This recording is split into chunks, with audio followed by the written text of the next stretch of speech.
Subscribe कीजिए doctor प्रशांत Shah homeo cures channel को और बेल आइकन को दबाइए लेटेस्ट हेल्थ केयर वीडियोस सबसे पहले देखने के लिए। हेलो फ्रेंड्स, नमस्कार।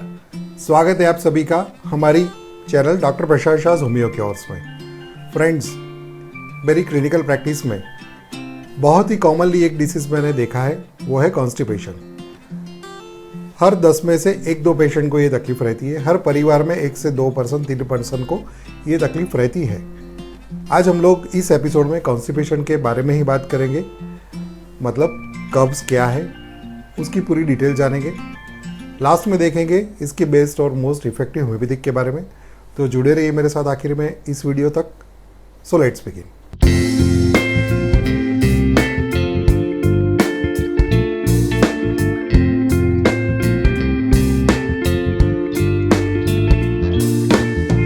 फ्रेंड्स, कॉन्स्टिपेशन मतलब कि अगर आपको स्टूल पास करने में बहुत स्ट्रेन करना पड़ता हो, बहुत दिक्कत होती हो, स्टूल अगर हार्ड होता हो, दिन में कम से कम 3 से 4 बार जाना पड़ता हो फिर भी सेटिस्फैक्शन नहीं होता हो, हफ्ते में 2 से 3 बार भी जो लोग स्टूल पास नहीं कर पाते, या तो कई लोग को हफ्ते तक भी 1 वीक 10 डेज तक भी ये स्टूल पास नहीं करने की तकलीफ़ें रहती है, इसे कॉन्स्टिपेशन कहा जाता है।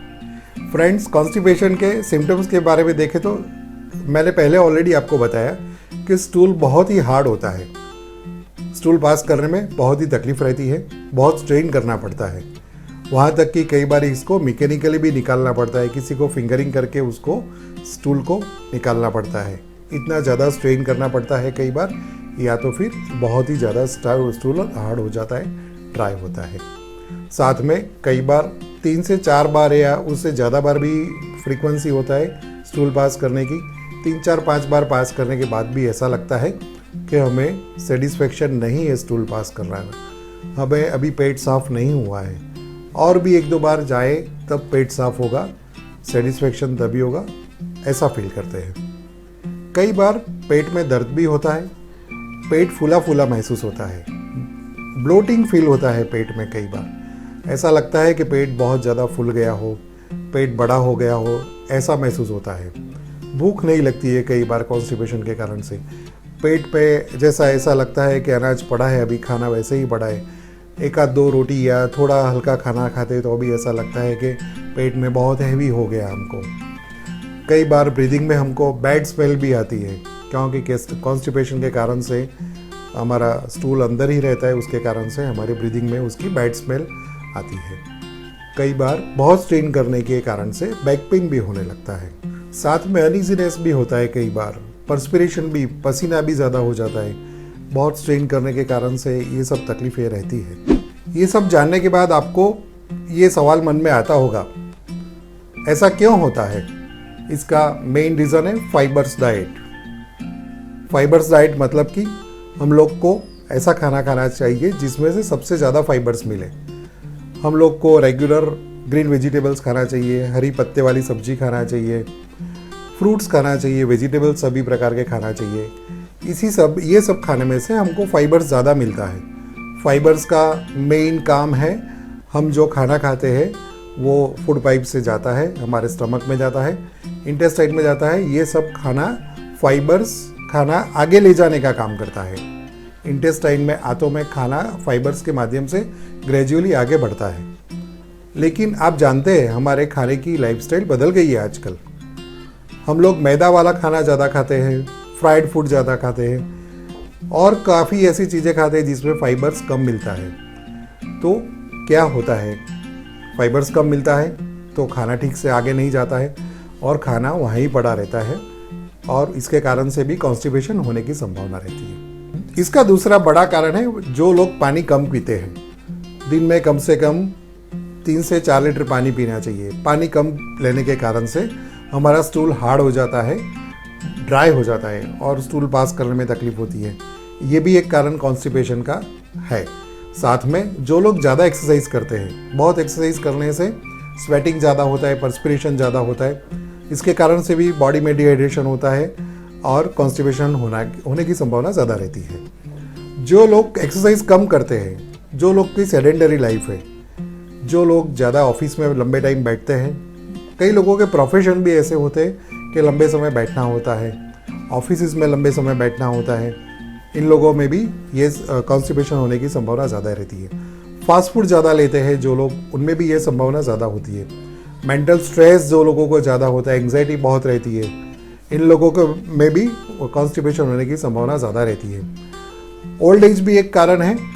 ओल्ड एज में भी हमारे हाथों की जो मूवमेंट होती है वो पेरिस्टाल्टिक मूवमेंट होती है, कॉन्ट्रैक्शन रिलैक्सेशन मेथड, वो भी ये पेरिस्टाल्टिक मूवमेंट कम होने के कारण से कॉन्स्टिपेशन होने की संभावना ज़्यादा रहती है।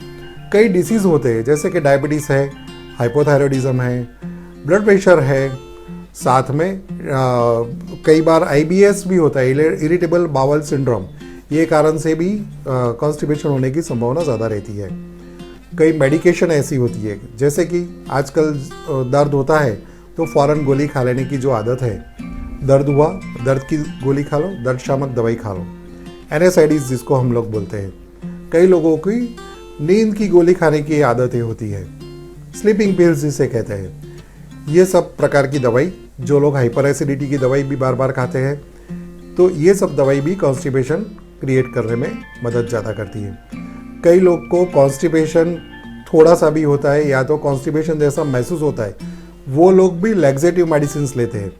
लैक्सेटिव मेडिसिन से टेम्पररी ये हम आपका कॉन्स्टिपेशन तो ठीक हो जाता है, लेकिन ये आपको लंबे टाइम तक आपका पेरिस्टाल्टिक मूवमेंट जो आंतों का होता है, आपके इंटेस्टाइन का मूवमेंट थोड़ा स्लो डाउन कर देता है। उसके कारण से आपको लाइफ टाइम ये मेडिसिन खानी पड़ती है। कई बार हमारी खुद की आदतें ऐसी होती है, जैसे कि हमको अर्ज होता है स्टूल पास करने का, लेकिन हम लोग उसे होल्ड करके रखते उसके परिणाम में क्या होता है, स्टूल लास्ट कॉलम तक, मतलब आंतों में लास्ट तक तो आ गया है, लेकिन उसको होल्ड करके रखा है, तो उसमें रहा हुआ लिक्विड कॉलन का जो काम है वो पानी सोच लेना है, पानी एब्सॉर्ब करना है, तो उसमें से पानी एब्सॉर्ब हो जाता है क्योंकि होल्ड करके रखा है स्टूल। पानी एब्सॉर्ब हो जाने के कारण से स्टूल ड्राई हो जाता है, हार्ड हो जाता है, उसे पास करने में तकलीफ होती है। ये भी एक कारण है कॉन्स्टिपेशन होने का।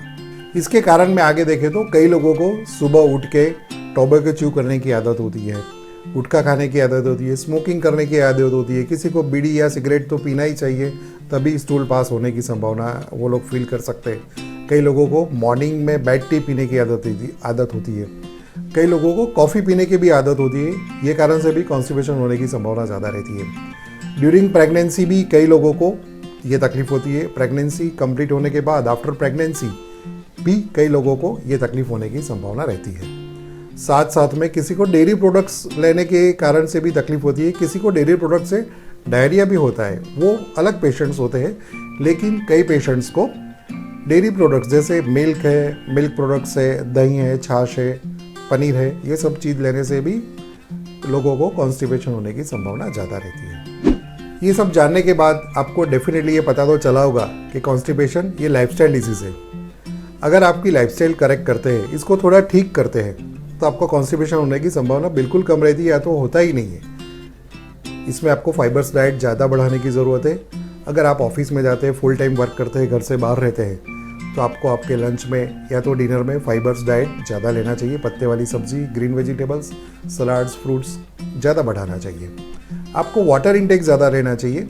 दिन में कम से कम 4 या 5 लीटर पानी पीना चाहिए ताकि बॉडी का रिहाइड्रेशन ठीक से रहे। साथ में आपको एक्सरसाइज करनी चाहिए एटलीस्ट 15 से 20 मिनट तक हफ्ते में 5 से 6 दिन, ताकि आपका फिटनेस अच्छा रहे और आपको कॉन्स्टिपेशन की तकलीफ कम होने की संभावना रहे। साथ में आपको सेडेंटरी लाइफस्टाइल नहीं रखना चाहिए, वॉक करना चाहिए। ऑफिस में भी अगर आप है तो 15-20 मिनट वर्क करने के बाद या हाफ एन आवर वर्क करने के बाद आपको 2 से 5 मिनट थोड़ा चक्कर लगा लेना चाहिए। मेंटल स्ट्रेस आपको कम करना चाहिए। मेंटल स्ट्रेस से आप जानते हैं कि कॉन्स्टिपेशन, मैंने आपको बताया कि कॉन्स्टिपेशन होने की संभावना रहती है। ये सब करने के बावजूद भी अगर आपको तकलीफ रहती है तो होम्योपैथी में बहुत अच्छी मेडिसिन है जो आपको इस तकलीफ से छुटकारा दे सकती है। सबसे पहले मेडिसिन है नक्स वोमिका। नक्स वोमिका को 30 पोटेंसी में लेना चाहिए। नक्स वोमिका, जो लोग सेडेंटरी लाइफ पास करते हैं, जो लोग को बैठने का काम ज़्यादा होता है, जो लोग ट्रैवलिंग ज़्यादा करते हैं, जो लोग की खाने की आदतें अच्छी नहीं होती है, लेविश लाइफस्टाइल जो लोग पास करते हैं, ऐसे केस में नक्स वोमिका बहुत ही अच्छे रिजल्ट्स देती है। नक्स वोमिका को 30 पोटेंसी में तीन गोली दिन में 3 बार लेना चाहिए। ये 1 वीक टू 10 डेज लेना चाहिए। अगर लंबे समय से तकलीफ है तो ये 2 से 3 महीना भी ले सकते हैं। सेकंड नंबर की मेडिसिन है एल्यूमिनिया। एल्यूमिनिया बच्चों से लेके बूढ़ों तक सभी एज ग्रुप में बहुत ही अच्छे रिजल्ट्स देती है। ये हर एज ग्रुप में डिपेंड अपॉन द सिचुएशन देनी चाहिए। एल्यूमिनिया 30 पोटेंसी में लेनी चाहिए। 3 गोली दिन में 3 बार दे सकते हैं। अगर बच्चे हैं तो इसको 2 गोली भी दिन में 3 बार दे सकते हैं। ये 2 से 3 महीना दे सकते हैं, या तो 15 डेज या 1 मंथ भी दे सकते हैं, डिपेंड अपॉन द सिम्टम्स। तीसरे नंबर की दवाई है ब्रायोनिया। ब्रायोनिया में क्या होता है? ब्रायोनिया उस पेशेंट को दी जाती है जो लोग थर्स्टी ज़्यादा होते हैं, जिस लोग को पानी की डिज़ायर ज़्यादा होती है, लेकिन उनका स्टूल बहुत ही हार्ड होता है, बहुत ही ड्राई होता है। ऐसे पेशेंट्स में ब्रायोनिया दी जाती है। फोर्थ नंबर की मेडिसिन है सिलीसिया। सिलीसिया मैंने आपको बताया कि बहुत ही जिस लोग को हार्ड स्टूल होता हो, मैकेनिकली रिमूव करना पड़ता हो, ऐसे पेशेंट्स में सिलीसिया अच्छा काम करती है।